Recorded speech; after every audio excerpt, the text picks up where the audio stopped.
La Asociación Aragonesa de Psicopedagogía es una asociación sin ánimo de lucro que agrupa a profesionales y estudiantes de educación, psicología, pedagogía y psicopedagogía.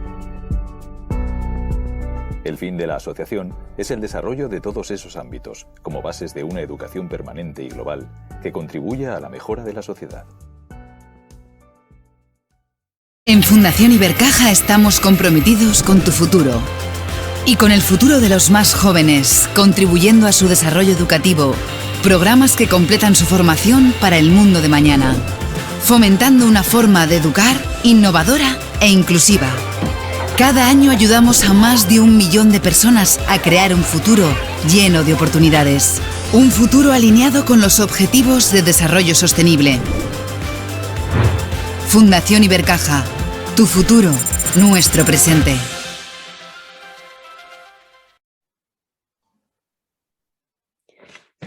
Hola, muy buenas tardes. Muy bienvenidos todos a esta charla, a esta conferencia que nos va a impartir el doctor Santiago Gascón, que es profesor titular de Psicología y doctor por la Universidad de Zaragoza.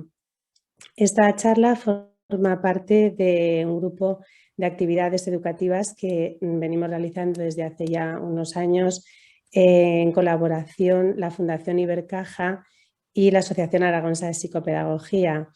En concreto, la conferencia de hoy está organizada por el Centro de Ibercaja Teruel. Entonces, me gustaría, antes de comenzar, dar las gracias a José Luis Torán, director del Centro Cultural Ibercaja Teruel, y darles la bienvenida nuevamente a todos y comunicarles que esta charla va a durar hasta las 8:30. Entonces tenemos 1 hora en la que vamos a aprender con Santiago Gascón y a continuación abriremos un turno de preguntas que a partir de las 8 pues, pueden escribir en el chat y yo las iré recogiendo y las iremos haciendo al ponente. El título de la charla es Educar en la diversidad. La diversidad entendida como enriquecimiento de las aulas, no como un problema. Ya hace años que venimos trabajando en este sentido y hemos ido avanzando despacito y yo creo que Santiago nos va a dar unas pistas de cómo entender esta diversidad. No, es como un reto, como una forma de crecer, de enriquecernos entre nosotros y darnos algunas pistas de cómo podemos hacer los entornos educativos más participativos para todos estos alumnos que sabemos son diversos, no son iguales.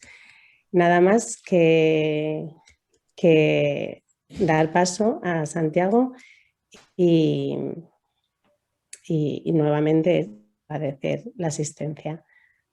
Santiago, cuando quieras. Bien. Pues muy buenas tardes a todos. Espero que se vea bien la presentación.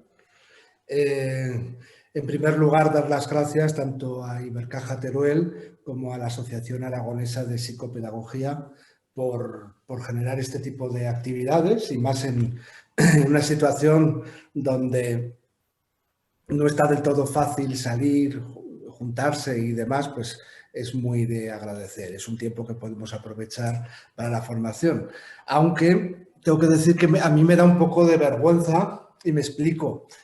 Yo que practico poco la vergüenza, porque yo hace unos días me planteaba, ¿qué hago yo dando una charla sobre este tema si yo no soy un experto en la materia? ¿En qué momento le dije yo a la asociación que sí, que hablaría sobre esto? Yo tengo que aclarar, en primer lugar, que no voy a pontificar porque ni me gusta ni puedo, que más bien me lo he tomado como un reto, una oportunidad de que nos podamos hacer preguntas en un tema que a mí me interesa muchísimo, que me importa muchísimo y que, insisto, no soy ningún experto. Tengo más preguntas que respuestas y me parece además muy importante que generemos preguntas, no es algo que vayamos a resolver hoy. Tengo que decir que, aunque me ha presentado Bueno, pues como profesor de psicología, es cierto, lo soy. Aquí en el campus de Teruel, es cierto, lo soy. Además doy una asignatura que vengo ahora del aula de psicopatología infantil, pero me gusta aclarar que yo no soy un educador. Soy docente, que no llega tanto como educador. A ver si me explico. Dar clase en la universidad pues te requiere unas habilidades de docente, de saber unos temas y explicarlos con mayor o menor acierto. Pero ser educador es algo muchísimo más serio y algo que yo reconozco que no tengo esa capacidad. Me gusta mucho el mundo infantil, me lo paso en grande con los niños y precisamente por esa limitación que yo tengo, admiro tanto a los educadores. Por lo tanto, en esta charla quiero aportar un poco la visión de un psicólogo, porque uno de los temas que veremos es la necesidad de trabajar entre profesionales. Pues en el tema de educación se insiste mucho trabajar entre, o sea, el compromiso entre los maestros y maestras, la familia, pues yo añadiría con el psicólogo, con los pediatras, con los trabajadores sociales, con los terapeutas ocupacionales y que además cada uno tenemos una función distinta, pero que tenemos que ir en conjunto. En fin, dicho lo cual, insistir en que soy docente, que me parece importante distinguir esto y que ojalá fuera un gran educador. Digo esto también porque aquí en la facultad, como sabréis, no solo se estudia el grado de psicología, se estudian también ADE, se estudia también Bellas Artes en esta misma facultad y se estudian también los dos magisterios o las dos especialidades en educación infantil y primaria. Y me ha tocado, he tenido la suerte, durante 2 años me tocó impartir una asignatura que era Introducción a la Psicología Infantil o a la Psicopatología Infantil para maestros. Y ahí una de las cosas que vi fue, bueno, en primer lugar, el gran respeto que tengo hacia esta profesión, como alumno que he sido durante casi toda mi vida, como padre de 2 hijos, nada sencillos, nada fáciles, también como profe, que soy profe que también he dado clase en magisterio, y como ciudadano. Cuando nos quejamos de los impuestos, nos quejamos de... Yo recapacito y digo, bueno, yo estoy dispuesto a seguir pagando impuestos, incluso a pagar más impuestos, si con ello tenemos la sanidad que teníamos hasta hace unos años, que está muy mermada, si con ello tenemos escuelas cada vez mejor preparadas y profesionales cada vez mejor preparados. En fin, no me quiero desviar del tema que estamos, en el tema de la diversidad, pero un tema que hablaba mucho con los alumnos de educación era sobre la visión que ellos mismos tienen y la visión que tiene a veces la sociedad, que estaréis de acuerdo conmigo que se ha bajado mucho, como no sé si decir el estatus, como antes el maestro era alguien muy importante y hemos llegado a un punto donde hay gente que llega a la universidad y dice, bueno, como no me aceptaron en otras facultades, pues he cogido magisterio. Y claro, a mí eso me indigna porque hay personas que vienen con mucha vocación y con ganas de aportar muchas cosas. Y yo les digo, mira, si no tenéis vocación, haced cualquier otro trabajo, porque este trabajo es tan importante como el de médico o enfermero. Tan importante. Santiago, perdona, te ha salido del encuadre de la imagen. A ver si lo podemos cuadrar un poquito, porque si no te vemos cortado. Aléjate un poquito de la cámara. Así, perfecto. Muchas gracias. Ahora tengo que llegar al ratón. Bien, decía esto porque he tenido discusiones, debates con alumnos con una gran vocación por la profesión y alumnos que decían, mira, yo quiero sacarme un grado de lo que sea y que me pague el gobierno o que me pague el colegio privado. Y yo a estos alumnos, eran pocos, hay que decirlo, a estos alumnos les desmotivaba más. Decía, dedícate a otra profesión. Y yo pondría lo mismo que para entrar en medicina hace falta una nota muy alta, a lo mejor no por las notas, pero sí que haría una medida de aptitudes, y creo que para ser educador hacen falta unas aptitudes especiales. En primer lugar, me gustaría partir de ver que nuestro sistema educativo, que lo podemos criticar o lo podemos ensalzar, en general yo creo que estamos mucho mejor que hace años y que estamos mucho peor a como quiero que estemos dentro de 20 años, por ejemplo. Nuestro sistema educativo tiene fortalezas y tiene defectos, por supuesto, y deberíamos plantearnos cuál debería ser el objetivo final de nuestro sistema educativo. Queremos alcanzar la uniformidad, es decir, que todos los niños y niñas sean iguales, todos con los mismos aprendizajes, todos con la misma cultura, todos con las mismas formas, o nos atrevemos con algo que ha aparecido con mucha fuerza hace unas décadas y cada vez con mayor fuerza, que sería la diversidad. Yo muestro mis cartas y explico que para mí la diversidad es un reto, que tenemos que aprovecharla, porque además es algo que nos enriquece, como veremos, de muchas maneras. Bueno, en realidad la propia esencia de la educación conlleva una uniformidad.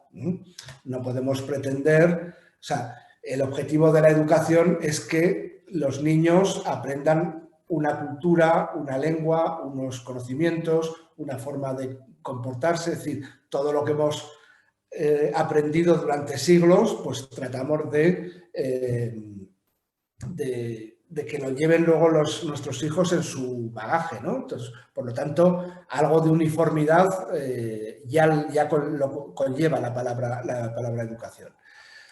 Además, el ideal de una educación individualizada maestro-alumno, aparte de ser una aspiración, no es una realidad. Sería además muy aburrido. Hemos visto en películas pues cómo es la educación de un príncipe en la antigüedad, donde tenía a un maestro. Bueno, pues además de la figura del maestro necesitamos los compañeros de juego, los otros niños. Entonces, no podemos tender a una educación individualizada.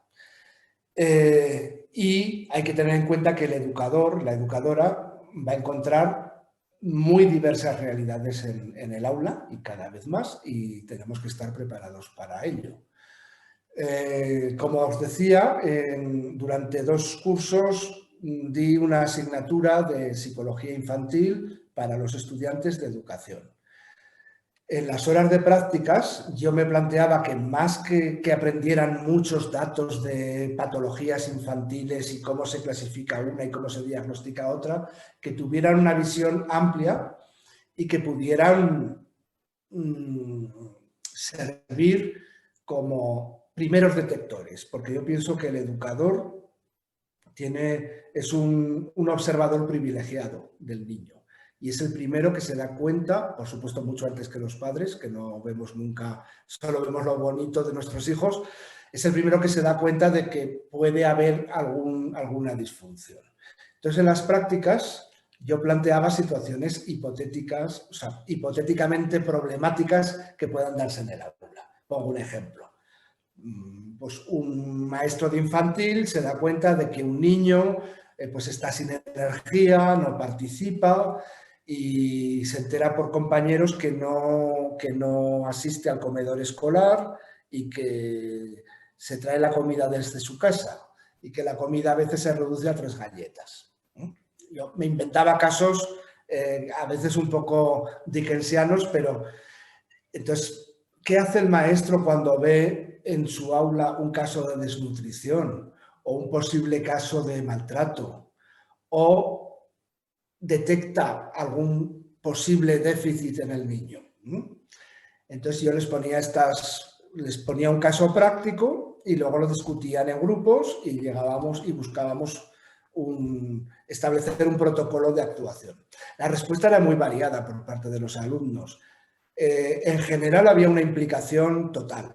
Algunos se implicaban demasiado, o sea, más allá de lo que conlleva la profesión de educador. Pero bueno, había un pequeño número de alumnos que rechazaban y decían, no, es que yo he hecho el grado de educación, imparto matemáticas o imparto actividad física, y si un niño está desnutrido, que se lo quiten a sus padres, que se lo quite el gobierno autónomo y no es problema del maestro. Entonces yo decía, a ver, aunque los casos eran un poco turbulentos, lo que quería era, y creo que se logró en conjunto, aceptar que como educadores, que los educadores sois agentes sociales. Entonces, un educador está al tanto no solo de que el niño aprenda a multiplicar, sino si este niño está bien nutrido, si este niño puede tener algún posible problema de maltrato, porque hasta hace 2 meses era un niño encantador y ahora rehúye la mirada, por ejemplo, ¿no? Entonces, en general, la respuesta de los alumnos ha sido siempre muy buena. Insisto que a algunos había que frenarles porque era tal su implicación que decían, bueno, pues me llevaría a ese niño a comer a mi casa. O, no hace falta eso. Se trataba de buscar cuál era la función del maestro o de la maestra en esa sociedad y qué posibles soluciones se pueden dar, pero teniendo en cuenta que existen otros agentes sociales. También en los trabajos final de grado de los alumnos de educación, a veces me han venido con, voy a diseñar un programa para atender a situaciones en las que hay un niño en la clase que está atravesando una situación de duelo o una situación de divorcio. Entonces, claro, querían desarrollar todo un protocolo de cómo hace la clase para integrar a ese niño que ha perdido a su papá, por ejemplo. Y yo les decía, mira, no perdáis tiempo. Lo que tenemos que hacer es que en cada clase, en cada aula, vamos a tener situaciones especiales, siempre. Ojalá que no sean tan dramáticas como un duelo, ojalá que no haya muchos divorcios, pero siempre. Entonces no podemos adaptar toda la clase a un solo niño, más bien adaptemos el aula a esa diversidad. Y eso conlleva que podamos hablar de todos los temas, porque se dice a veces, los niños son muy crueles. No, los niños dicen las cosas tal cual las sienten, pero si se las explicas, los niños tienen una gran sensibilidad. Bien. Entonces, yo creo que el reto de los educadores hoy, el gran reto es el de atender a la diversidad, no desde el voluntarismo, y que también hay que entender que es necesario un compromiso político y un compromiso económico. Yo que siempre digo, a mí la economía no me interesa para nada, que me perdone José Luis Torán, la economía, yo soy, no me gustan los números, no. Bueno, pues es que la buena educación es economía, la buena sanidad conlleva economía. Entonces, es necesario un compromiso de todos. También es un compromiso entre profesionales, como he dicho al principio, de educadores, psicólogos, sanitarios, logopedas, etc. Bien, ¿qué entendemos por diversidad? Pues, bueno, me molesté en buscar un poco en el diccionario y vi que la explicación es que te explica, lo diverso es lo que gira en dirección opuesta, lo que es diferente y se define por su variedad. También hay una acepción como que tiene una idea de desviación de la norma. De ahí viene, por ejemplo, la palabra divertido. ¿Qué nos parece divertido? Pues lo que esperamos que sea de una manera y nos sorprende y nos hace gracia, ¿no? Entonces, la diversidad tiene esos componentes, que ser diferente no significa que tenga una connotación negativa. Lo diverso está presente en esta sociedad. Esta sociedad es cada vez más diversa. Yo recuerdo cuando fui a Londres la primera vez, tenía 15 años, salía de un pueblo, pero de un pueblo, y yo iba con los ojos abiertos. A mis hijos ahora los llevo a Nueva York y no se sorprenden ya de casi nada. O sea, esa diversidad ha llegado a Teruel, ha llegado a todos nuestros lugares, ¿no?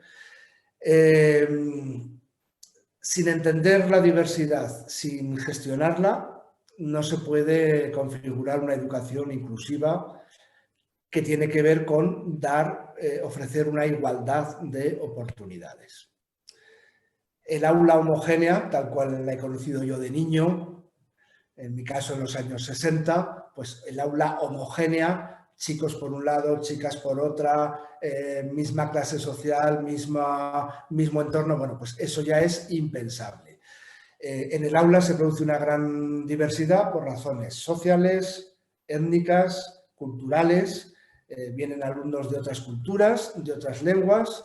En el aula nos vamos a encontrar alumnos con muy baja motivación y alumnos con altas capacidades. Y como decía una maestra de mis hijos, que la seguimos adorando, era, y con todos hay que ir adelante, ¿no? Ella decía, yo tengo alumnos que algunos consideran superdotados, tengo alumnos que los consideran otros profesores como torpes y tengo alumnos entre medio, todas las variedades. Pues todos, con todos, ella hablaba de alumnos de 6 años, con todos tengo que ir para adelante, ¿no? Vamos a tener alumnos con necesidades especiales, etcétera, ¿no? En cuanto a diversidad social, pues ya he comentado, provienen de distintas clases sociales, de distintos entornos. Puede darse diversidad religiosa, que no es tanto el problema con que haya diversidad religiosa, sino que conlleva una diversidad étnica, una diversidad cultural, lingüística. Estamos explicando la clase en castellano, pero ese niño luego en su clase le están hablando en marroquí, por ejemplo, ¿no? Entonces, todo eso hay que entenderlo. Y que esa diversidad, cada niño conlleva diferentes interpretaciones del mundo. Nos encontramos diversidad sexual y de género, que son cosas distintas, porque es decir, no son, los niños y las niñas no son iguales. Este niño que es rico y que tiene el acceso a todo lo que quiere y este niño que vive en una zona deprimida, pues no son iguales esos niños. Lo que tengo que conseguir es que tengan las mismas oportunidades. Vamos a ver también que tengo niños en el aula con distintos intereses, con distintas expectativas, con distintas motivaciones y, como decía esta maestra, a todos les tengo que dar y todos tienen que ir para adelante. Otro tipo de diversidad sería la diversidad funcional, sensorial, física, intelectual. Yo soy partidario de en lo posible que no generar guetos. Yo en la escuela pública de mi pueblo teníamos en clase a un chico con un retraso mental serio. Por supuesto que en un centro especializado lo hubiera ido mejor, pero en aquellos años era lo que había. Nadie se metía con él en la clase, él tenía sus funciones, él tenía sus cosas, claro. Repetía curso 2 o 3 veces, pero bueno, se mezclaba con todos. Estudiando psicología tenía un compañero ciego, una compañera tetrapléjica. Bueno, pues tampoco se hablaba entonces de diversidad, pero entendíamos que eran parte de nuestro grupo y a todos los sitios se iba con ellos y no eran ni más ni menos que los demás, ¿no? Vamos a encontrarnos en el aula con diferencias físicas, con diferencias de capacidades, con alumnos que tengan dificultades del aprendizaje y que van a aprender pero de una manera más lenta o dificultades del desarrollo. Y vamos a ver que existen herramientas para la detección temprana y para su atención. Como digo, tenemos que ser capaces de gestionar la diversidad con las herramientas que tenemos a nuestra mano. Saber potenciar un currículo transcultural que sepa conectar con los intereses de los alumnos y de las alumnas. Y avanzar hacia una educación inclusiva y de igualdad de oportunidades. Bien, pues como dice un autor que he consultado, afirmar que todos los alumnos y todas las alumnas son iguales va en detrimento de los propios niños. Como veremos ahora, cada persona, cada niño tiene unas fortalezas y tiene también unos defectos, todas las personas. Normalmente tendemos a fijarnos en lo que le falta a ese niño.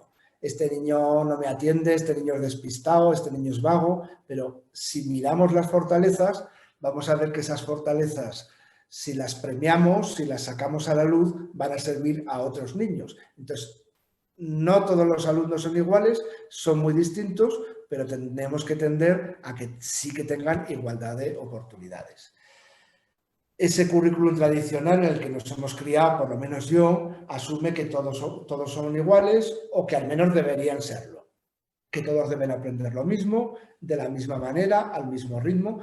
Yo recuerdo, a mí eso de niño me generó más de un problema, muchos problemas. Esa forma de ver las cosas ignora la diversidad del aula y de la sociedad de la que se nutre. O sea, esta sociedad es muy diversa, no podemos ignorarlo. Y la escuela debe preparar para asumir esa diversidad con naturalidad. Ya como psicólogo he visto casos, hace años, hoy en día ya comienza a ser más normal, de un niño que se viste y se comporta como una niña. O al revés, una niña que, bueno, pues podemos preparar, explicarlo al aula, los niños lo entienden mejor que los adultos y una vez que lo explicas deja de ser algo problemático. A ver, también es hacer que los niños se reconozcan como diferentes entre sí en un plano de igualdad. Pues somos diferentes, o sea, tú eres muy bueno en el fútbol, yo soy muy bueno escribiendo, tú eres muy bueno en estas cosas, yo soy muy malo en estas otras, pero eso no significa que tú seas más que yo, o al revés, ¿no? Eso va a depender mucho de la acción participativa entre profesorado, familia y alumnos. También conlleva una modificación en los planteamientos educativos. Entonces, si queremos atender a la diversidad, bueno, pues se recomienda trabajar la integración, potenciando formas de aprendizaje cooperativo, ya en los que aprenda el niño solo, sino que aprende con los demás, utilización de refuerzos educativos, utilizar la tutorización individual, grupal, pues para proporcionar a esos alumnos con necesidades un lugar fuera del aula donde puedan adquirir conocimientos o habilidades sin renunciar al grupo. Santiago, perdóname un segundo que te interrumpa. Nosotros no estamos viendo presentación. No sé si no la has compartido o todavía no la has iniciado. Sí. La he compartido. A ver, salgo un momento. Es que yo creí que estabas... No, desde el principio. Y ahora me doy cuenta que realmente debes de estar siguiendo la presentación que nosotros no vemos. Sí. Perdona por no haberte avisado antes, pero No. he creído que estabas hablando. Es que igual no me habéis entendido. He preguntado al principio que si se veía bien. Te veíamos bien. No, a mí no, o sea, a mí no me... ¿La veis ahora? Ahora sí. ¿La veis? Ahora sí. Cualquier cosa no me molesta que se me interrumpa. También si se está en desacuerdo y uno no quiere esperar las preguntas. Bueno. Sí, yo sigo el chat y aprovecho la interrupción. Yo sigo el chat por si acaso alguien quiere hacer alguna pregunta, la voy apuntando, aunque no hayamos terminado. Ahora es cómo eliminar, porque me molesta, me veo yo a mí mismo y veo, si le digo dejar de compartir, no. Bueno. Bien, estábamos con el tema de atención a la diversidad. Se va a requerir una atención personalizada. Justo hoy, se me ha olvidado comentarlo al principio, uno de los grandes problemas que tenemos son las ratio. De una maestra o un maestro pueden ser los mejores del mundo, pero son limitados. Entonces, hace falta profesorado de refuerzo, hace falta que las clases sean menos numerosas. Hoy he visto que bajaban ligeramente los ratios en Teruel y en Huesca, que se situaban en torno a 19. Bueno, pues un poquito más que bajaran, pues podríamos, y contratando algunos profesores de refuerzo, podríamos atender de manera personalizada a esos alumnos con algún déficit conductual, social, académico, etc.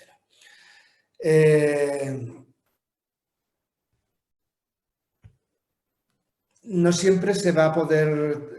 A ver, es que no sé cómo quitar el... Perdón, es que esto del Zoom es... Bueno, no es un programa que yo... A ver si puedo quitar esto. Yo creo que arriba, si lo tocas arriba. Sí. No siempre vamos a poder trabajar con todo el grupo en clase como un todo homogéneo, pero pasa en el aula con niños de 5 años y pasa en la universidad. Es necesaria la flexibilidad en el aula y el apoyo a todos los niveles implicados en la educación, como he comentado.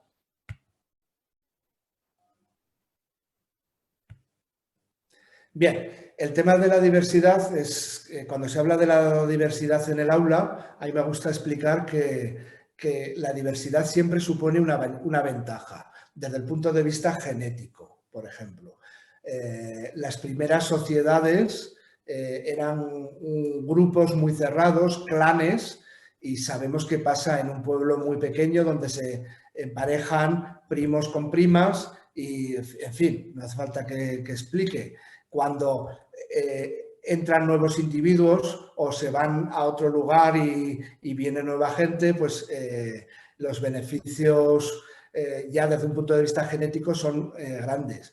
En la mitología se explica esto, habéis oído el famoso rapto de las Sabinas cuando se fundó Roma. Claro, desde una visión muy patriarcal nos lo cuentan, pues eran todo hombres. No es que fueran así las sociedades, había hombres y mujeres. ¿Qué hicieron? Fueron al pueblo de al lado y raptaron a las Sabinas, raptaron a mujeres.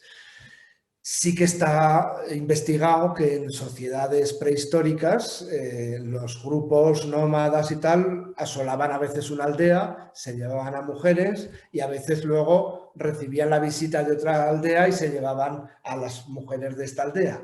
¿Qué se conseguía con eso? Pues en el aspecto evolutivo, aunque el ejemplo suene un poco machista en el siglo XXI, desde el punto de vista evolutivo, la mezcla genética siempre ha dado mejores resultados. La uniformidad genera patologías, por eso las religiones han prohibido el incesto, incluso han limitado el matrimonio entre primos y que se sabe que la especie humana triunfa cuando comienza a mezclarse.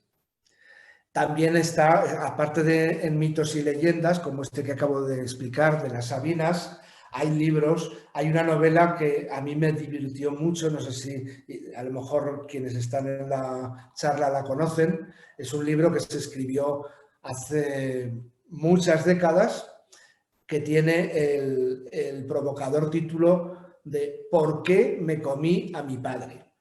Bueno, pues aquí te explica en la historia de una familia pues cómo era la sociedad del Pleistoceno, pero con mucho sentido del humor, es un libro bastante socarrón, pero que te explica este tipo de cosas y entiendes pues cómo la humanidad ha evolucionado, y porque es cierto, hemos evolucionado, vivimos mucho mejor que en las cavernas o vivimos mucho mejor que en la Edad Media, ¿no?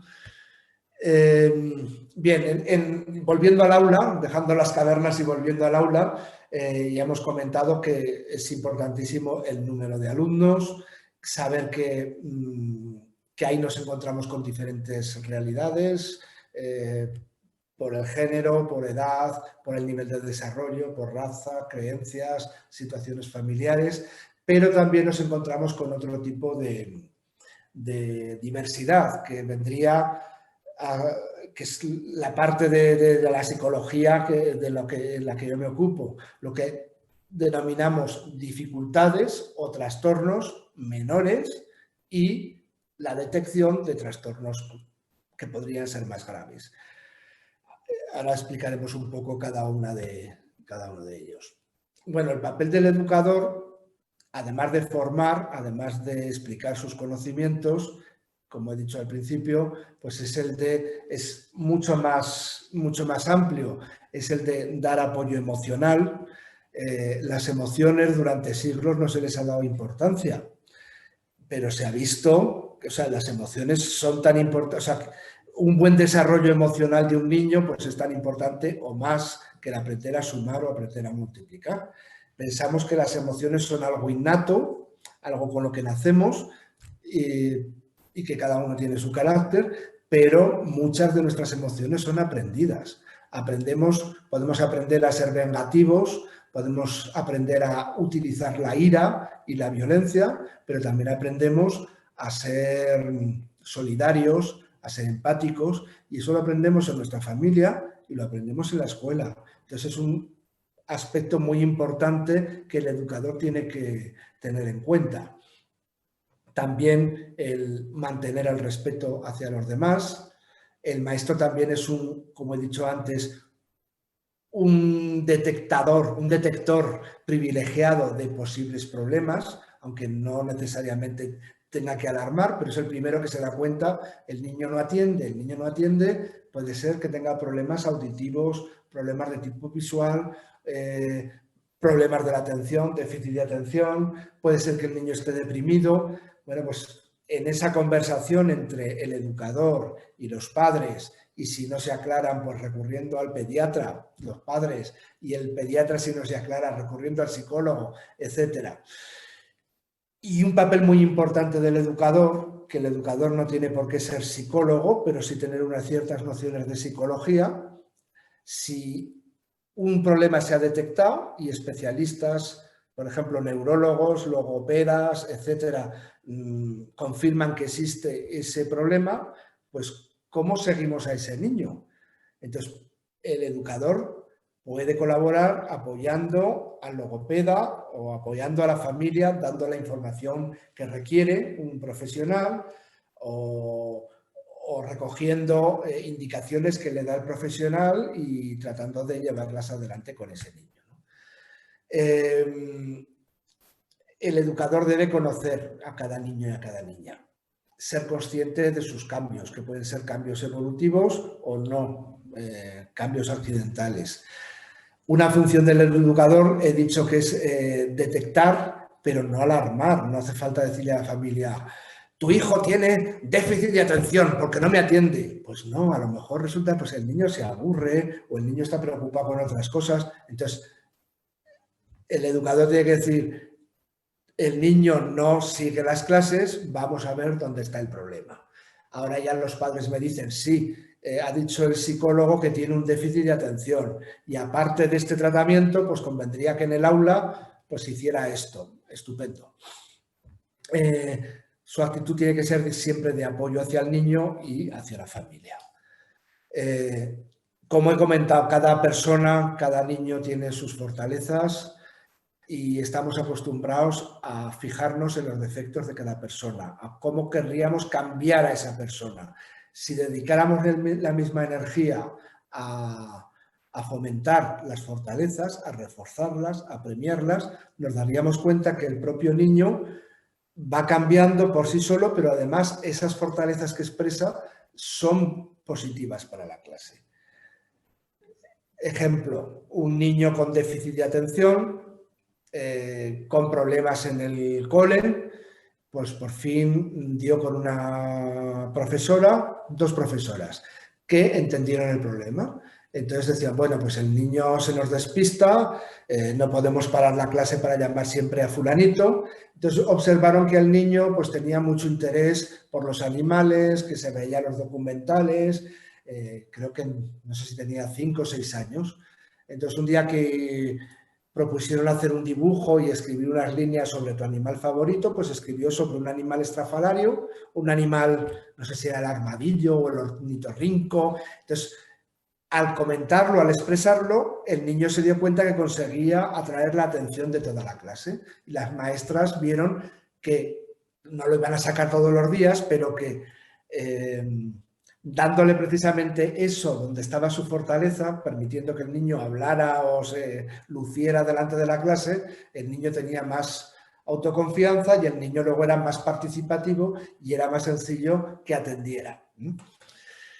Muy importante, aunque esto puede quedar como una teoría, la actitud de la maestra y del maestro tiene que ser de apoyo incondicional. Cuando me preguntan los alumnos qué es apoyo incondicional en la terapia, y digo: a ver, es como te quieren tu madre y tu padre, como nos quieren nuestra madre y nuestro padre. O sea, que uno puede cometer un delito, pero siempre será nuestra madre y nuestro padre. Siempre vamos a tener ese apoyo incondicional.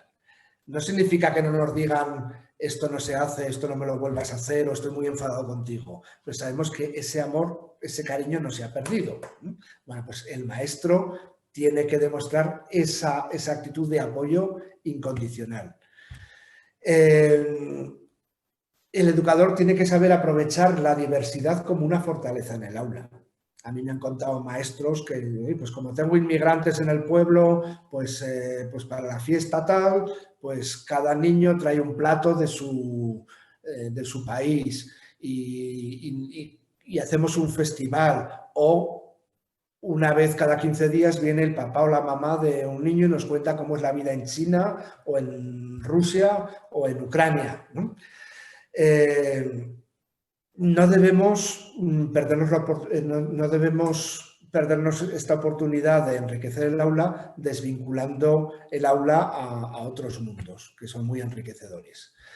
Decía Seligman, en un libro que seguramente muchos conoceréis, que educar no consiste tanto en corregir los defectos que todos tenemos, sino en desarrollar, en potenciar las fortalezas de cada persona, que eso es lo que va a ayudar a las dificultades de ese niño.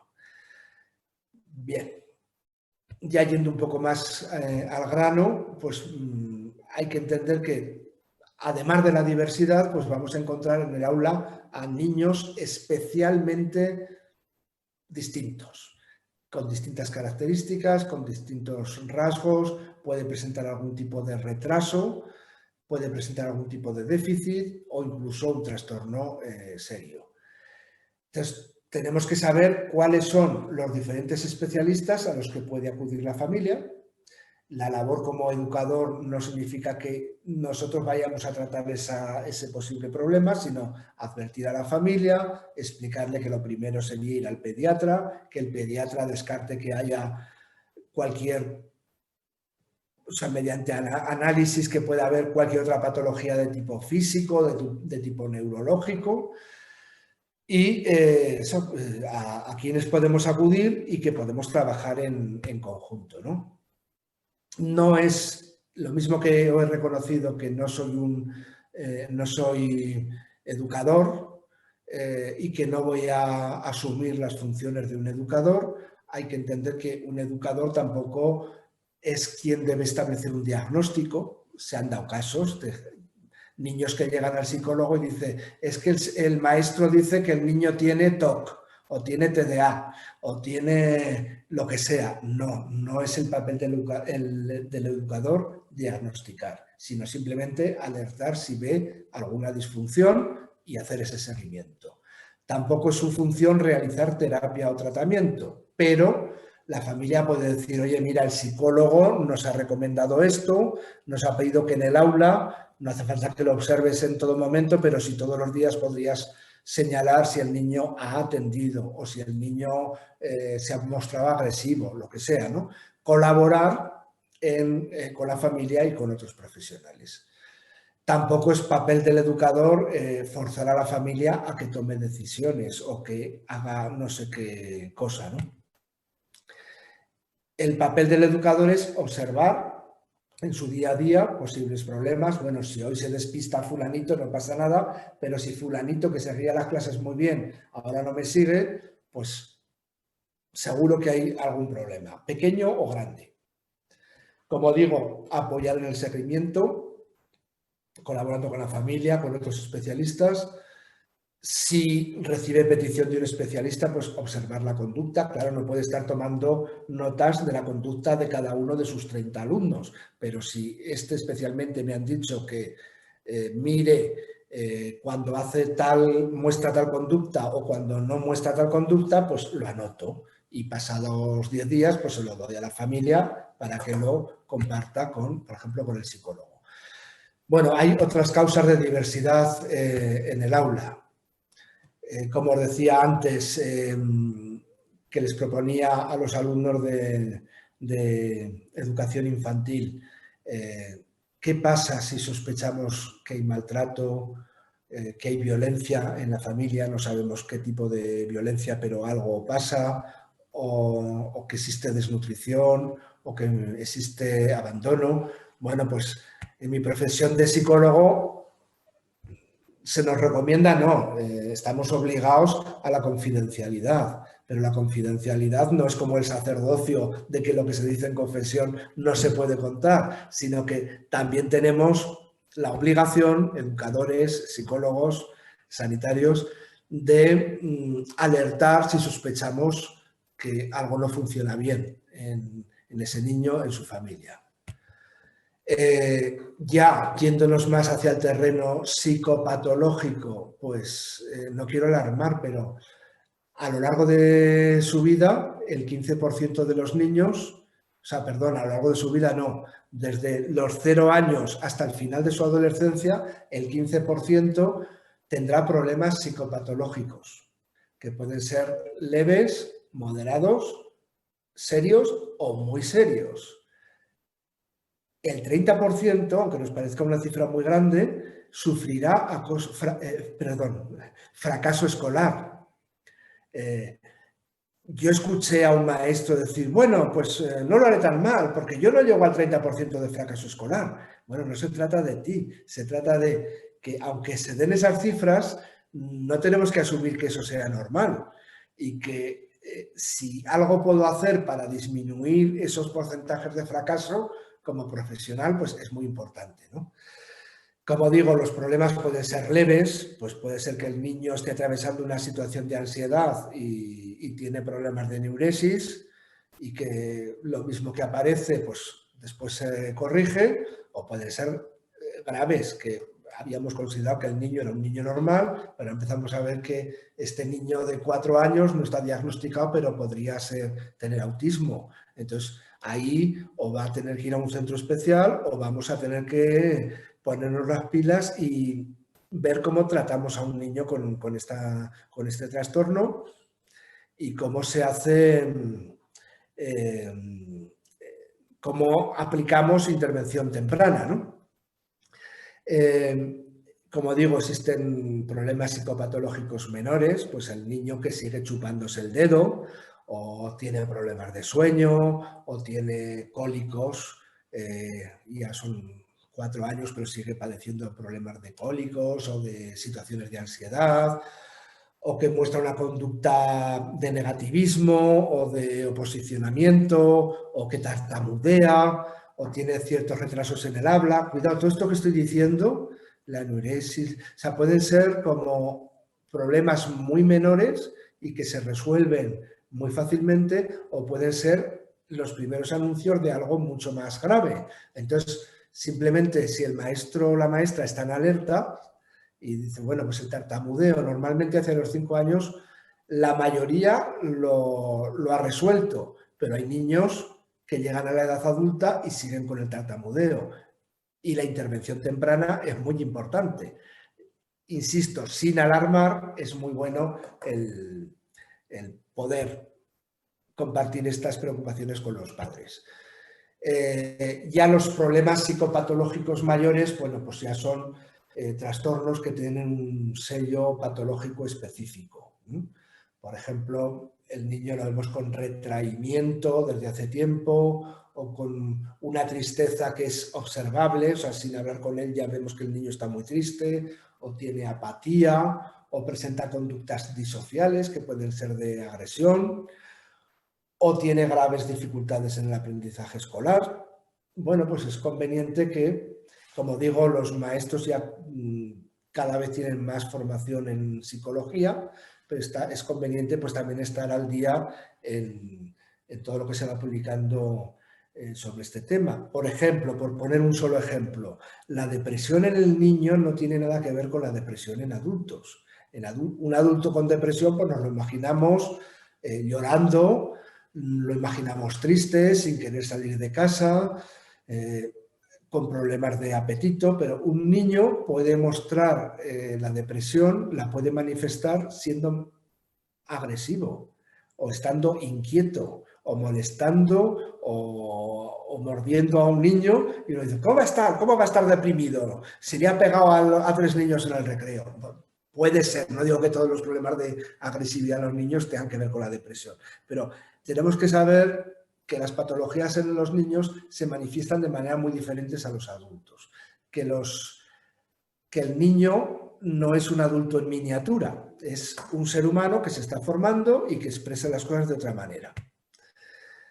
Bien, pues estos problemas psicopatológicos mayores, según la edad del niño, pueden ser síntoma de un autismo, de una psicosis, de un trastorno del lenguaje, de trastornos del aprendizaje. Cuidado, ya no estoy hablando de dificultades en el aprendizaje o dificultades en el lenguaje, sino trastorno.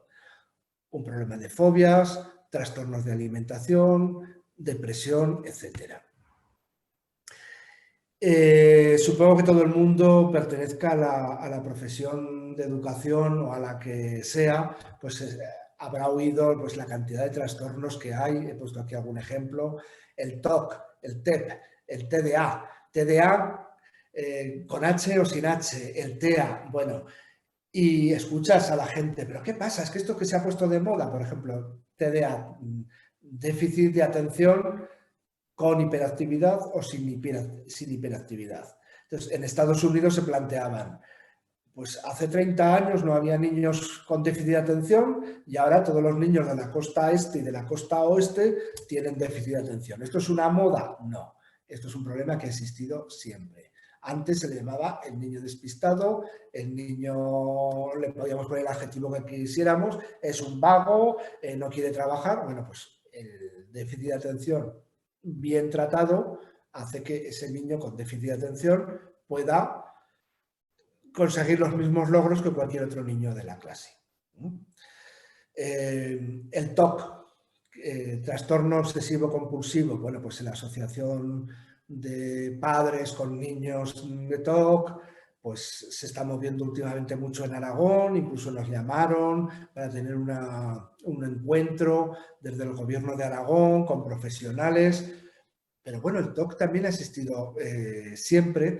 Hay que decir una cosa, aunque ha existido siempre, la verdad que estas pantallicas, los jugueticos, los móviles, tal, no contribuyen, no favorecen el buen comportamiento del niño. O sea, si un niño está todo el día con videojuegos, pues ahora le dices, vamos a estudiar los números primos, y dices, sí, tu primo. No, yo no. O sea, va a ser muy difícil captar la atención compitiendo con los videojuegos, las pantallitas y todo eso, ¿no?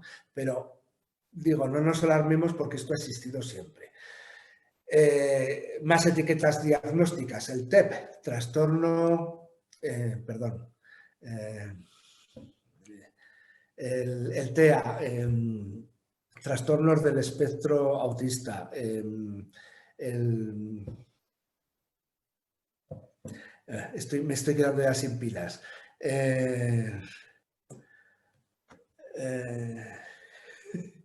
Me vendrá la palabra, perdonad. Me pasa ya en clase, yo no sé si es la pandemia o son los tantos años que tengo. Me saldrá la palabra. En Santiago, ¿el TEP buscas? No, bueno, sí, ¿O buscabas otro? ¿Trastorno de estrés postraumático? Sí, no, es que iba a la palabra trauma. Ah, perdón. Sí, perdón. Que efectivamente el trastorno de estrés postraumático pues, se empezó a clasificar como enfermedad, a partir de la guerra de Vietnam, cómo llegaban los soldados y tal. Pero es que el trauma por una situación de violencia extrema, por una situación de miedo, sabemos desde la antigüedad que afecta a un niño o a un adulto.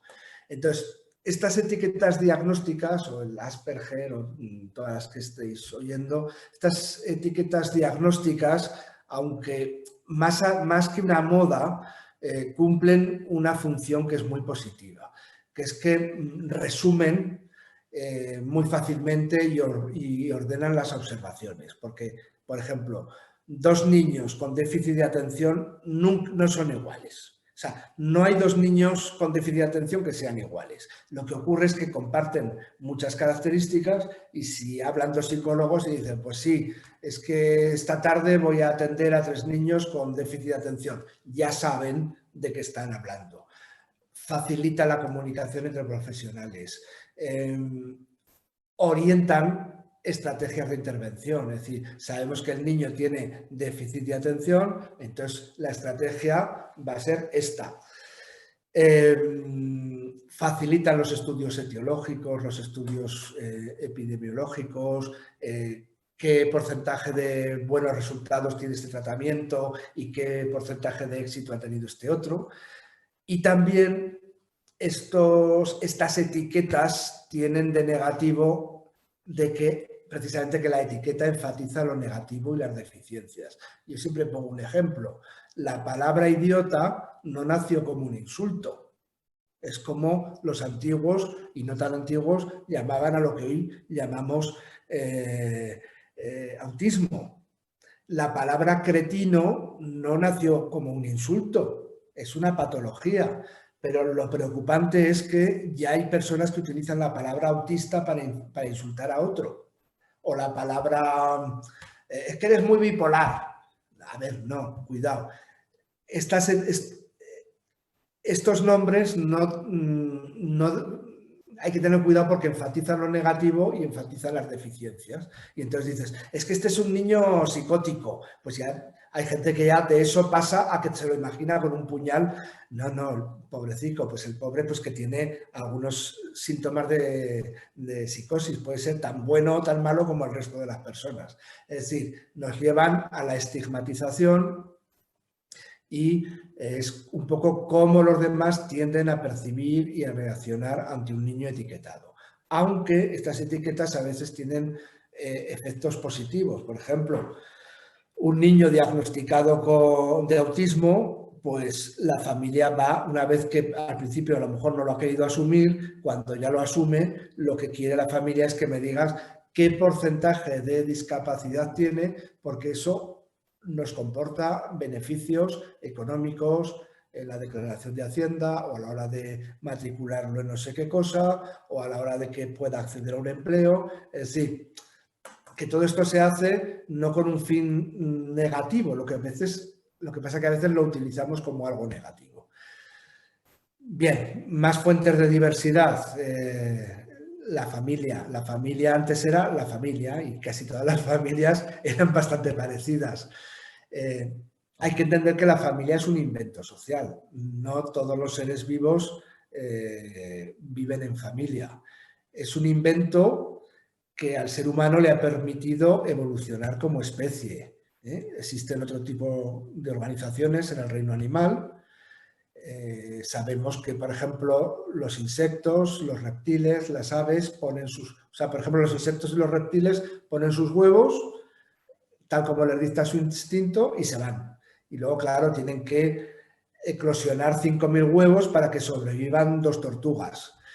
Y las tortugas han sobrevivido millones de años. Pero digo, ¿han evolucionado? Pues igual hemos evolucionado más aquellos animales que formamos familia y protegemos un poco más a las crías. Ahí pongo como ejemplo, un perro puede aprender muchos aprendizajes a lo largo de su vida, pero un perro no le enseña a su hijo. Hay estudios que sí, que le enseñan, por ejemplo, que un perro puede enseñar al cachorro a cazar o algunas cosas, pero habilidades nuevas que haya aprendido el perro no las transmite a su descendencia. Por lo tanto, un poco cada animal que nace es siempre el primer animal. Sin embargo, cada humano que nace con todo el bagaje positivo y negativo, pero sobre todo positivo de milenios de evolución y de estudio, y etcétera, etcétera. Y lo bueno del ser humano es que puede transmitir esos aprendizajes a su especie, ¿no? Sabemos que criar en grupo favorece la especie. Podemos observar cantidad de animales diferentes y cuanto más evolucionado es esa especie, más tiempo dedica a la cría. Claro, nos preguntamos a algunos padres, ¿cuánto dura la crianza en humanos? ¿Cuántos años necesita un humano para su pleno desarrollo? Pues en algunos casos hasta los 40 años. Pero bueno, toco el tema de la familia, voy a saltar alguna diapositiva porque lo importante en el tema que estamos tratando hoy. saber que la familia cumple unas funciones de cuidado, de aportar las necesidades básicas, de socialización, de transmisión de la cultura. Podemos observar en el aula, a veces viendo al niño podemos casi adivinar qué déficit o qué problemas puede tener una familia, ¿no? La familia tiene que ser un refugio seguro del mundo exterior. Como hemos hablado antes de la figura del maestro, pues también la figura de la familia es de amor incondicional, sin tener en cuenta otras circunstancias. Por lo tanto, proporciona confianza para afrontar presiones externas, amenazas. Un ambiente emocionalmente seguro da al niño seguridad y le permite aprender. Si vemos a un niño inseguro, seguramente detrás hay una familia con una serie de problemas que tendremos que ver.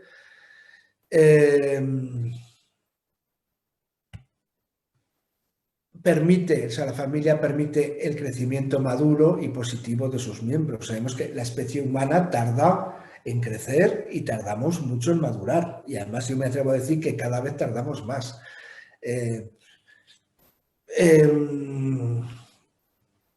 Gran parte de nuestra personalidad, porque esto en psicología se habla mucho, este aspecto que es genético o aprendido, pues casi, dicho en pocas palabras, 50% y 50%. O sea, naces con unos genes que te hacen que eres más inteligente, que tienes una cierta personalidad, que tienes estas actitudes, pero además, sobre todo en esos primeros años, la familia y la escuela cumplen casi ese otro 50% de tu personalidad. Bueno, la familia no siempre fue así. Al principio eran clanes, como he dicho, en las cavernas. La palabra familia, sabéis que viene de Roma. Entonces el pater familias era el dueño de los esclavos o fámulos, era el dueño de la familia, de la esposa, de los hijos y de los fámulos o esclavos. Entonces la palabra familia viene de fámulo. Sabéis que si somos una sociedad muy patriarcal es porque somos una sociedad heredera de Roma. No todas las sociedades han sido tan patriarcales como lo fue la latina. La familia en la Edad Media, pues en la Edad Media los niños eran objetos prácticamente que podían ser vendidos, que podías prácticamente esclavizarlos, podías golpearlos. Supongo que había otras funciones más en la familia y que la familia como hoy la conocemos pues no siempre ha sido así. Es muy importante en la familia, por encima de todo, ese amor incondicional, esa seguridad. Y si queremos avanzar hacia un aula inclusiva, pues hay que entender que esa inclusión es un concepto relativo al modo en que la sociedad y la escuela como parte de ella deben responder ante la diversidad o deben responder a la diversidad.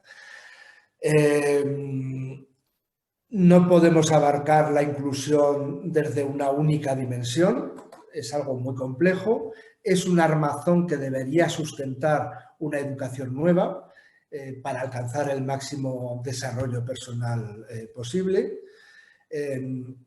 Ese aula inclusiva tiene que garantizar que todos los niños, todas las niñas, todos los jóvenes tengan acceso a la educación, pero no a cualquier educación, sino a una educación de calidad, con igualdad de oportunidades, justa y equitativa. No sería suficiente que funcione la inclusión en la escuela y no funcione, o sea, cuando el niño deja la escuela y va a su casa o va a su barrio, pues resulta que vive en un barrio de chabolas o en un barrio muy deprimido. Tienen que construirse espacios sociales comunes donde todos puedan vivir, aprender y que son imprescindibles para el alumnado más vulnerable. Bien, en el aula inclusiva, en alguna de las herramientas, lo voy a decir así muy a la rápida, y ya he advertido que no soy especialista en temas de educación, pues El aula debería ser un espacio para desarrollar competencias. Se ha visto la importancia de trabajar en grupo, en lo que se llama aprendizaje cooperativo, la docencia compartida en el aula, grupos interactivos, tutoría entre iguales, lo que se llama también tertulia dialógica, el trabajar por proyectos. E insisto, aunque lo he dicho varias veces, implicando siempre a las familias. Muy importante, una herramienta, o más que una herramienta, una concepción y algo que incluye múltiples herramientas sería la atención temprana, cuando detectamos ciertos déficits, que sería una acción compleja que ayuda a rediseñar el futuro para que el presente no lo limite. Esas actuaciones pueden arrancar con el comienzo de la vida, o sea, desde los 0 años, y recorrer al menos toda la primera infancia. Desde una perspectiva interdisciplinar, o sea, sanitaria, educativa, social, apoyada por los avances de la ciencia en la neurología, en la pediatría, en la psicología, pero también en la pedagogía, terapia ocupacional, etc. Bueno, hay múltiples herramientas, múltiples lecturas. A mí es un tema que, sin ser especialista en educación, solo en psicología, pero es un tema que me apasiona. Insisto, me sigo viendo como el alumno que fui en mi pueblo. Conservo muy buenos recuerdos de grandes y maravillosos maestros que han conseguido muchas cosas de mis hijos. Y sigo siendo un apasionado desde aquí, desde la facultad, trabajando con futuros psicólogos y también con futuros maestros. Muchas gracias. No sé si me he pasado, si no he llegado al tiempo. Nada, perfecto. Y dejo mi correo porque siempre hay personas que, oye, pues me gustaría, si me recomiendas un material o si quieres compartir la presentación, como al final todos copiamos de todos, pues no siento que sea mía. He copiado de mucha gente. Y muchas gracias y quedo a vuestra disposición. No sé si para aclarar algo, pero a veces a lo mejor sí para charlar, como decía al principio, para hacernos preguntas. Muchas gracias a ti, Santiago. Acabo de poner en el chat invitar otra vez a los participantes a hacer alguna pregunta, algún comentario que quieran hacer mientras escriben, y no, que yo todavía no tengo aquí ninguno. Y yo sí que quería, bueno, primero felicitarte y decirte que me ha gustado mucho y de verdad he disfrutado mucho de esta charla. Yo no me he presentado antes, pero yo soy profesora de pedagogía terapéutica y claro, llevo ya muchos años pues trabajando en esto en distintos niveles, porque además pues como cambiamos mucho a veces de coles, pues casi siempre he estado trabajando en colegios ordinarios, en el modelo de integración antiguo, inclusión ahora, que quiero decir que he visto toda esa evolución, y en colegio de educación especial. He trabajado en los dos, pero mi pregunta no es por ahí, esto solo era para presentarme, ¿eh? Yo quería preguntarte, porque has empezado poniendo un ejemplo que son cosas que yo también he vivido de cuando tú eras pequeño en tu colegio, que viviste de forma muy natural, como compañeros tuyos con distintas capacidades, algunos con una discapacidad de un tipo o de otro, estuvieron contigo en el aula y además no sufrieron ningún rechazo, o así lo viste tú, participaron pues, y los maestros, supongo, pues de la forma voluntariosa que has dicho ya, y también me parece muy correcto, que no debe de ser así, no es solamente la voluntad, sino que necesitamos también apoyos. Bueno, consiguieron que aquello funcionara. Pero sobre todo lo que me interesa es la parte de la forma que lo viviste tan natural. Porque después hemos pasado a otros años en los que ha sido mucho más difícil y hemos tenido otra vez que corregir. Yo creo que estas son unas olas, bueno, pues que ha ido así evolucionando. Y ahora a mí, a lo que iba, es si crees que en la escuela estamos por delante, en este caso, o por detrás de la sociedad. Tirando hacia la inclusión. Nosotros llevamos ya unos años intentando pues esto, disfrutar, digamos, de la diversidad de alumnos que tenemos, intentando que cada uno saque, desarrollarlos al máximo y no haciéndolo esto de una forma, digamos, pensando que es un problema, como he dicho al principio en la introducción, sino de verdad intentando ver cuáles son esas capacidades, qué nos podemos aportar unos a otros, etcétera. Pero yo no sé si la sociedad está en el mismo paso. A veces pienso que está unas veces por delante, pero muchas veces pienso que en este caso, aunque la escuela casi siempre vamos por detrás, creo que en este paso ahora estamos un poco tirando y no lo sé. Me ha sugerido la pregunta porque cuando has dicho sobre todo, así en un momento ya ahora acabando, cuando salen de allí de la escuela, luego en su barrio, ¿qué se pueden encontrar? A veces pienso yo, nosotros estamos haciendo muchos esfuerzos, es verdad, porque alumnos, no porque alumnos, sino porque la escuela pueda recoger a todos ellos y de verdad puedan participar en igual medida o como, bueno, lo que podemos hacer, ¿vale? Pero luego veo que a lo mejor pues una clase de pintura, una clase de baile, ya son grupos mucho más homogéneos. La sociedad le pone un poco más de dificultad de lo que estamos poniendo nosotros. Esa es mi impresión, bueno, impresión personal. Y quería saber la tuya nada más. Bueno, he puesto ese ejemplo, yo entiendo, a ver, no soy tan iluso, este niño que comentaba yo, con el que compartía yo la clase de primero de primaria, primero de la EGB, hoy en día estaría en un colegio de educación especial y le hubiera ido mucho mejor. Pero como las circunstancias de su familia ni la sociedad estaba en eso, pues venía a la escuela. Y entonces también, a ver, si un niño tiene problemas de audición y va a un colegio de niños sordos o educación especial por lo que sea, pues soy un gran defensor de esos centros.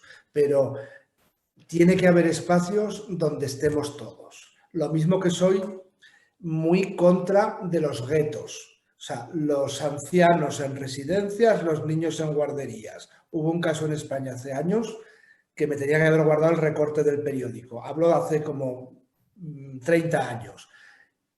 Un colegio compartía valla con una residencia de ancianos. O sea, estaban divididos por una valla de una rejilla. Y los ancianos, ¿qué es lo que más les gusta? Pues ver jugar a los niños y se acercaban y les echaban caramelos y les contaban historias. Pues hubo padres que protestaron y se levantó un muro. Entonces, a mí me parece terrible porque yo me he criado con abuelos y bisabuelos a mano y me he criado con niños de todos los colorines y de todas las estratos sociales. Entonces yo creo que tiene que esa diversidad nos viene bien a todos. Comparto contigo, Marta, que yo creo que la escuela en general va bastante por delante de la sociedad, que no podemos juzgar a la sociedad o juzgar a la escuela porque la sociedad es muy diversa. Tienes a personas que te están defendiendo un modelo inclusivo y tienes a personas que están diciendo no, las niñas a una clase, los niños a otra clase, los que tienen una deficiencia aquí, esas clasificaciones, yo creo que por lo menos tiene que haber espacios donde nos mezclemos.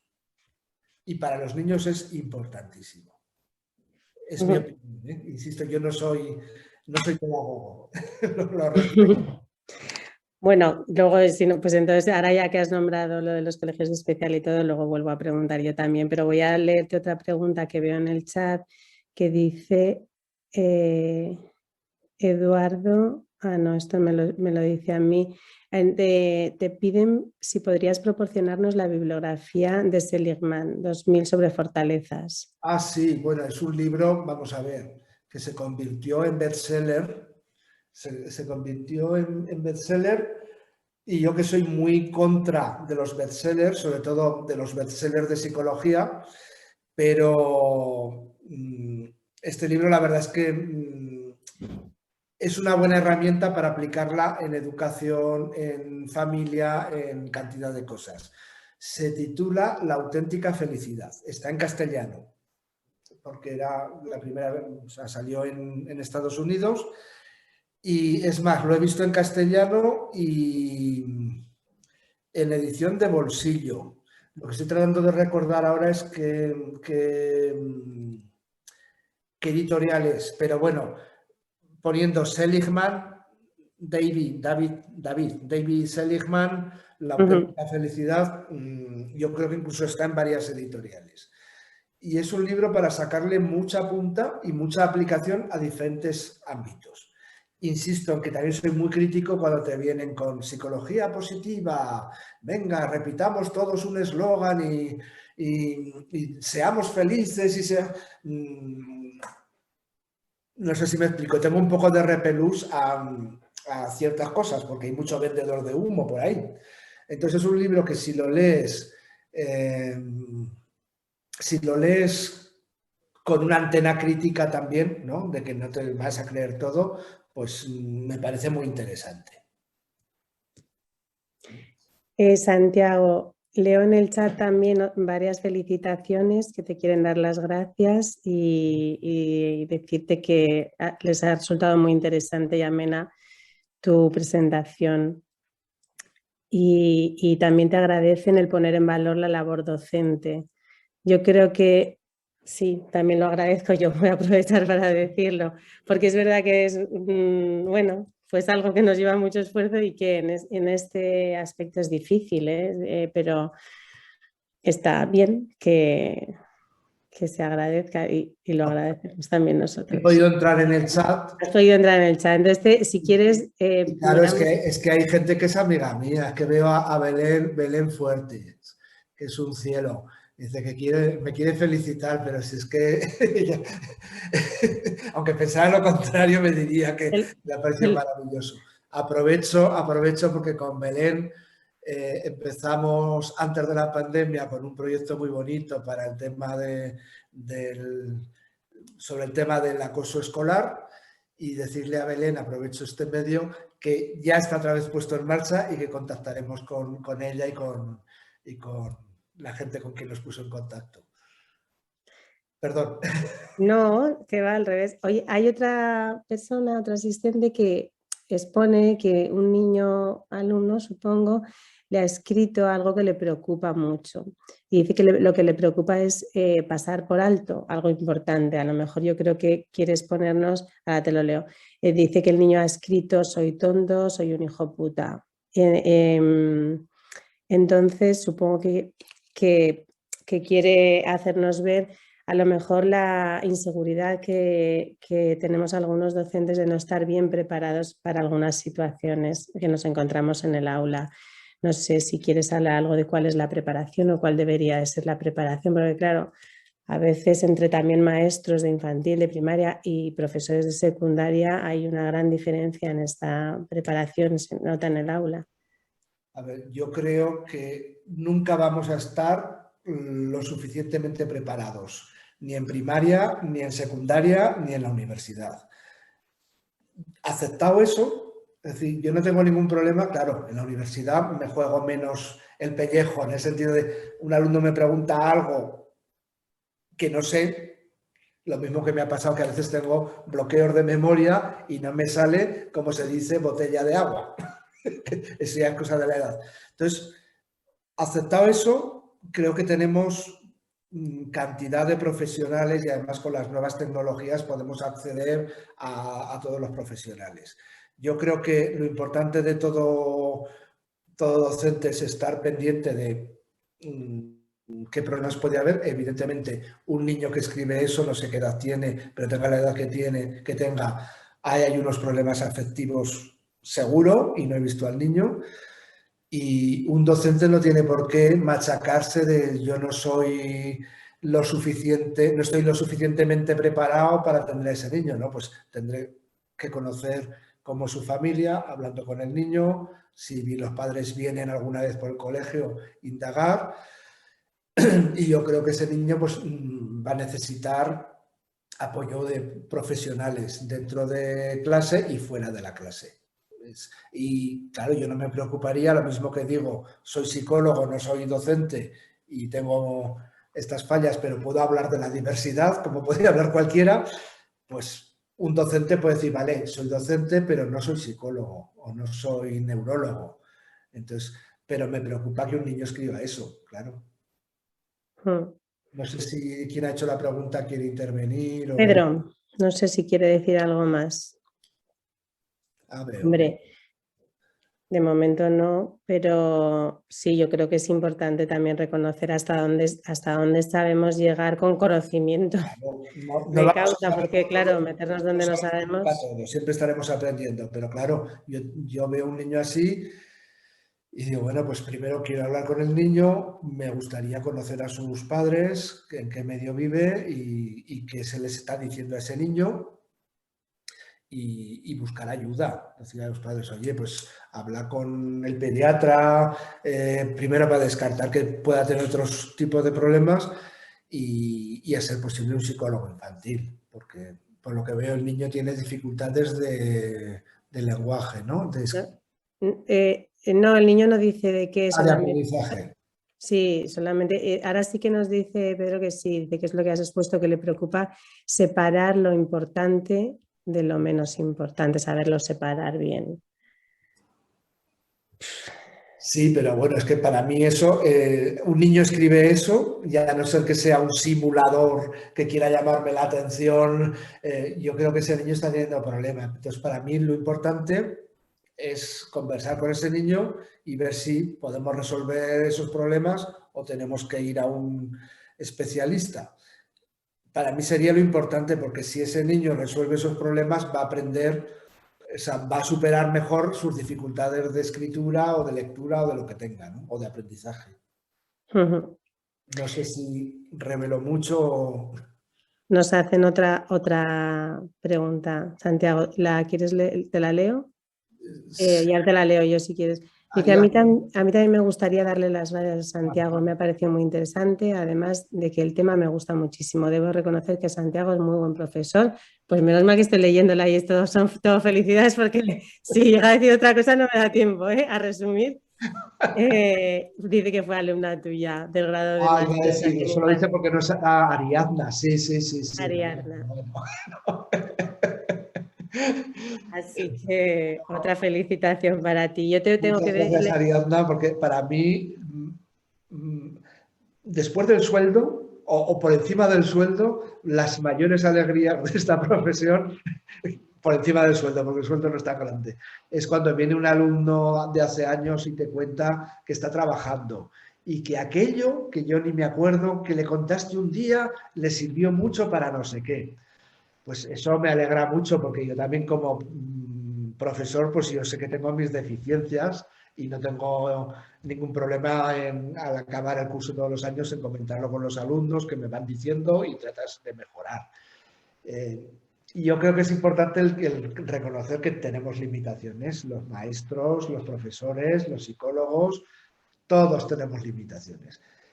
Que como buena noticia, pues que estamos en un mundo interconectado y puedo pedir ayuda o puedo pedir una opinión, incluso a un especialista que ahora mismo está en Tokio o está en California. Entonces, que bueno, que todos somos esenciales, pero nos podemos complementar con la experiencia de otros, ¿no? Te decía que había una primera pregunta que la he dejado para después, que también está en relación con la que yo te he hecho, por dónde va la sociedad. Él dice que si crees que hemos explicado bien o está bien, la sociedad ha podido comprender la importancia y la realidad en cuanto a la diversidad dentro de la educación. No lo sé, yo no sé si se refiere, que quizá también podemos ya abordar ese punto sin meternos en mucha polémica, a la polémica que hay, que yo no te quería preguntar, pero como lo has nombrado tú, a raíz de la nueva ley de educación sobre centros específicos y centros ordinarios. Claro, es una interpretación de unos y otros, ¿no? A lo mejor, pero tú ya has apuntado cuál es tu opinión. Es verdad lo que decías, pues seguramente esos niños que decíamos, que yo también los recuerdo en mi escuela cuando era pequeña, que trabajaban pues como podían, a lo mejor podían haber tenido profesores más especializados en aquello que ellos necesitaban o otra coordinación podían haberse desarrollado de otra manera. Y ahí está, vamos, quiero decir que la polémica viene de ahí, ¿no? Y sobre todo también si las familias son quienes deben de tener más peso o menos peso a la hora de elegir si les proporcionamos o si quieren que sus hijos reciban una educación más especializada que trate de desarrollar al máximo teniendo en cuenta sus características específicas, o bien apostar siempre que sea posible, aun con las muchos recursos que necesita y a lo mejor carencias por unos aspectos y ventajas en otro, que yo creo que ahí está la dificultad, vamos, porque es un juego de eso. Bueno, te dejo. Sí, no, mi opinión, y es una opinión personal, yo creo que sobre todo para según qué tipo de niños, esa educación en centros especializados es muy buena, porque se van a centrar en la atención temprana. Es decir, es que estamos hablando, si hablamos de trastornos del desarrollo ya serios, ¿no? Un autismo, un retraso mental. Pero sigo viendo muy importante, quizá porque soy de pueblo y, como decía, me he criado con los abuelos cerca, con los bisabuelos, y salías a jugar a la calle, y no es que fuera una sociedad idílica, porque allí acoso escolar no, pero una pedrada en la cabeza te caía. O sea, que no es que fuera un mundo idílico, pero claro, no sé, el que haya espacios de mezcla me parece muy importante. Y que haya centros especializados. Hombre, claro, si yo tengo un problema de audición y tengo un logopeda en el colegio, pues voy a ir a ese colegio y me van a tratar. Pero además de tratar con otros niños sordos como yo, quiero tratar con otros niños que tengan otras, porque todos tenemos alguna deficiencia en algo. No hay nadie que no tenga ninguna. Entonces, yo creo en la ciencia y creo en la profesionalidad y en la especialización, pero también me parece muy importante la mezcla. Y para eso, pues claro, como hemos crecido en cada vez somos ciudades más grandes y los pueblos más vacíos. Pues en un pueblo, pues la cuadrilla, pues mira, te toca que uno tiene problema de autismo, el otro tiene problema no sé qué, pero somos la cuadrilla y somos los 6 que somos y ya está. No lo sé, igual que sí, yo peco de que no soy especialista en este tema, pero me parece importante ese tema. Pero no solo en la educación, ya lo he dicho antes, que me parece muy interesante que haya residencias de ancianos, pero que cuando salgamos de esta pandemia, ahora no se puede, me gustaría que hubiera como más mezcla en la sociedad. Yo he estado estos 3 últimos años de director de la Universidad de la Experiencia, con la Universidad de los Mayores, que tenemos 16 centros en todo Aragón. Pues yo en grande con las personas mayores y ellos también agradecen mucho cuando vienen por la universidad y charlan con chavales de 20 años. Es algo muy enriquecedor en ambas vías, ¿no? Yo, ya que tengo el micro abierto, voy a hablar también. Yo estoy contigo en que es necesario, en que es verdad que no es solo una filosofía, que no es solamente unas buenas palabras, no es solamente justicia social, que también lo es, sino que de verdad es positivo para todos el tener contacto con la sociedad en general, y ese contacto quizá la escuela lo ofrece durante muchos años, y por eso a lo mejor hay que hacer grandes esfuerzos en que allí el mayor número posible de alumnos que se pueda beneficiar, por supuesto. Si es para perjudicar, obviamente no. Pues puede disfrutar y puede enriquecerse mucho y puede apreciar mucho en una escuela inclusiva si la sabemos organizar bien. También es verdad que yo ya es una opinión, claro, ya lo sabéis, una opinión personal. También es verdad que yo creo que las familias en esto tienen que tener peso, porque aunque has dicho los educadores, sí, vemos cosas en los niños, pero los padres ven muchas cosas también. Sí. Y yo ahí sí que tengo esa esa duda con él siempre, entre lo que decimos nosotros como profesores o como especialistas y la opinión de los padres y lo que ellos quieren para sus hijos, porque creo que también saben mucho de ellos. Nada, yo nada más. Te dejo que cierres, que te despidas tú, Santiago. Bueno, pues muchas gracias. Como he empezado, tanto a la Asociación de Psicopedagogía como a Ibercaja. Ojalá que nos veamos más veces y que ya no sea siempre con pantallas, porque ya estoy de las pantallas un poco harto, pero nos están salvando mucho. Y nada, pues yo creo que vamos hacia un mundo siempre mejor. Cualquier tiempo pasado no fue mejor. En cualquier tiempo pasado vivíamos peor y que tenemos que esforzarnos todos en construir ese mundo mejor, y la familia, la escuela, pues son ámbitos de suma importancia. Y a Pedro que no se coma el coco, que seguro que lo hace muy bien. El hecho de que se está preocupando es que es un gran docente. Y a donde no llegamos nosotros, pues pedimos ayuda a otros. Y yo creo que esa es la postura, ¿no? Pues muchísimas gracias. A vosotros. Chao. Hasta luego. Adiós. Adiós.